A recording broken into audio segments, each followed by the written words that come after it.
Good morning, everyone. Thank you, Duncan, for just removing the doubt, because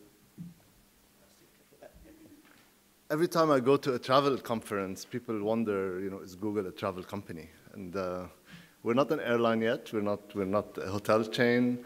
We're definitely not a travel company. We're a technology company. And what I want to do today is to show you what does Google do, what are the key trends in the internet industry, and how does this impact the travel industry, and how can we work together to actually make the best out of the web. So let me start by just going quickly through the internet trends, and then we'll focus on search and see what's the best way to leverage search, what is the power of search, how did search evolve over time, and what are the best-in-class activities that need to be done to be able to leverage search to the best of its powers. So let's start with the key topic. The key topic is that everyone is online today. Okay? So there's about 5 billion people with mobile phones. There's about 2 billion plus people connected to the internet. A large percentage of that are connected through mobile phones. Our chairman, Eric Schmidt, is now not even talking about these 2 billion. He's talking about the next 5 billion. How are we going to be connecting these next 5 billion? And this is the big topic today in the internet. And because the pace of adoption is accelerating with all the economics that we see in the internet industry. So we know that connectivity is becoming much, much cheaper. We know that processing power is becoming cheaper over time. And we're seeing also that storage is also becoming very, very cheap.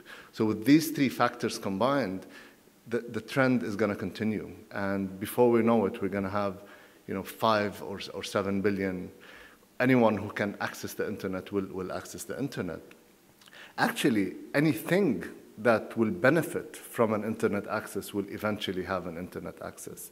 So today we have about 35 billion connected devices. That's about 5 devices per person in the world. And these are devices such as cars, refrigerators, and so on and so forth. So people are connected, and they're connected all the time. What's happening as well is that there's a lot of information going to the internet every single day. Actually, let's try to visualize this. Okay? So if you take all the information and all the libraries in the US and multiply this by 8, and take all this information, this is the amount of information that's being added to the internet every single day. Okay? So just do the math and see how big this is. Okay? So today there's about, I think, 30 trillion web pages around the world. So it's really difficult to stand out. It's not as easy as before. And that makes our search problem more and more complex as we go forward. What's happening as well is that mobile is becoming the internet. So the internet there's no more the notion of mobile internet or internet. And the mobile internet is actually the internet. Okay? If you haven't done everything possible to be present with your mobile, in mobile, you're already too late. Okay? So in a couple of years, there will be more mobile internet users in the world than desktop internet users. So the behavior of people on the internet is changing because of mobile. So if you look at, historically, Google used to see significant variation in the amount of search that we see. Okay? So for example, Christmas Day was always a very low day for us. Weekends were always very low. Lunch hour was always very low, and so on. In the evenings as well, when people go home and they're away from their PCs, searches were slightly lower. All this is disappearing today. So all these gaps that we saw historically in people usage is changing. So people are searching in Christmas now, but on their mobile phones. People are searching in the evening, but mainly on their tablets and their phones. And early morning, the first thing they do, they actually search on their phone. So we need to be ready for mobile as well. It's no longer an additional nice to have. Next slide, please. What's happening as well is that the internet is becoming more and more video. okay, because of because of the dynamics that I mentioned in the beginning, it's easier now to upload a video. It's very easy.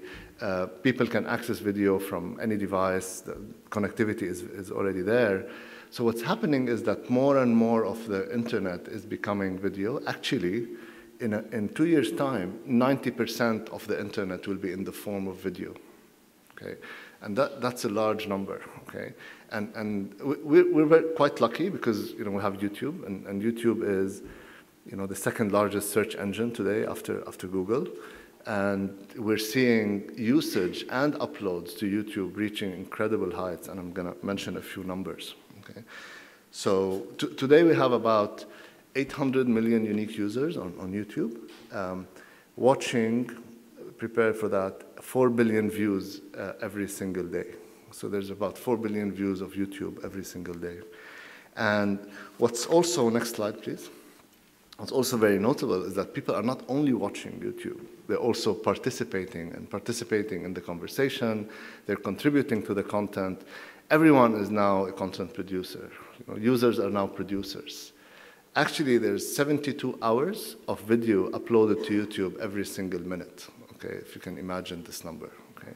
So there's no way we can easily assume, for example, that our video will be found very quickly, or my next video is going to be the viral video of the future. It's not going to happen, okay? And there are some, it's like winning the lottery is easier, actually, so if this is the case.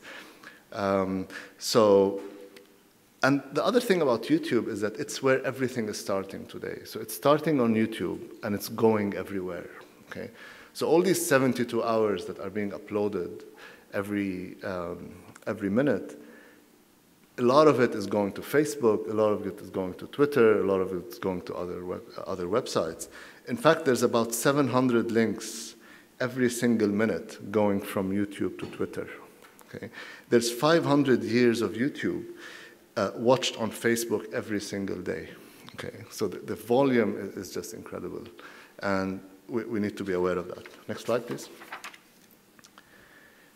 Now, the bad news or the good news, users are now much more in control than before.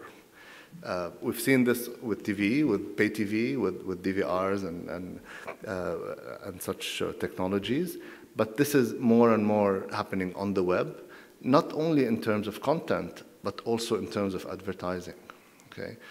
So Google, almost pioneered in the late 90s, search and the relevance of search advertising, where you only show ads where people are searching for a product, and that's why it worked, and that's why the business model continues to work. And now what's happening is that we're doing the same thing with YouTube, okay? We're actually bold enough to say, we give the option to the users to skip ads, and if they skip the ad, the advertiser doesn't pay, okay? It's a bold move. I didn't believe it when I first saw it, because I said, why wouldn't anyone do it then? Because no one would watch ads. But in fact, it's not true. So a lot of people like to watch ads. Actually, a very large percentage, about 30% of people watch the ads and don't skip them. And also there is a nice statistic is that there's a lot of videos, there's a lot of commercials that went viral, actually. There's a lot of commercials on YouTube that have more than 100 million views. It's just incredible. So giving control to the users at the end really pays off, actually, okay? Because not only does it, reach the relevant people, but it also incentivizes good creativity, and it makes sure that ads become nicer and nicer over time, so they resonate better, and all the brand metrics become much better over time. So while it might be an early sort of a trade-off in the beginning, but then in the long term, it's better for everyone. Next slide, please. Okay. So I talked briefly about Google. This is how Google was in 1998. It's quite. We thought at that time this was like a very clean page. Okay, so actually Google was known to have a very nice and clean page in 1998. If some of you, most of you would have used the internet in 1998. It was all banner ads, flashing and stuff like that, which we didn't have there. But and at that time it was all about matching keywords. So people put a keyword, and they expect the search engine or Google to return the result. And Google worked better at the time because they create, our founders, they created something called PageRank, which is a way to rank pages beyond, with the criteria, beyond just saying how many times the keyword appeared on a page or how many times the keyword was in the title of the page. And this was the case. And the insight came when one of our founders, Larry, was searching for the word university. And so he said university, and he didn't get any results on other search engines. And he said, why? We should be able to return. We should be able to understand the thread, the string, rather than just the keyword. So, we need to understand the meaning rather than just the string. So we need to understand if someone's searching for a university, they're more likely looking for maybe the top 10 universities, let's say, rather than an article that's talking about universities and so on. So they pioneered this, and the internet moved on. I said today, I talked about how many sites are there, 30 trillion sites. There's a lot of information being added every single day. And initially, we used to index the internet. So to be able to return a search result, it's like a book. You have an index at the end. So you need to index the internet let's say every month in the early days. Now we're doing this every second, sometimes, every few seconds, especially for sites such as news, social networks, and so on.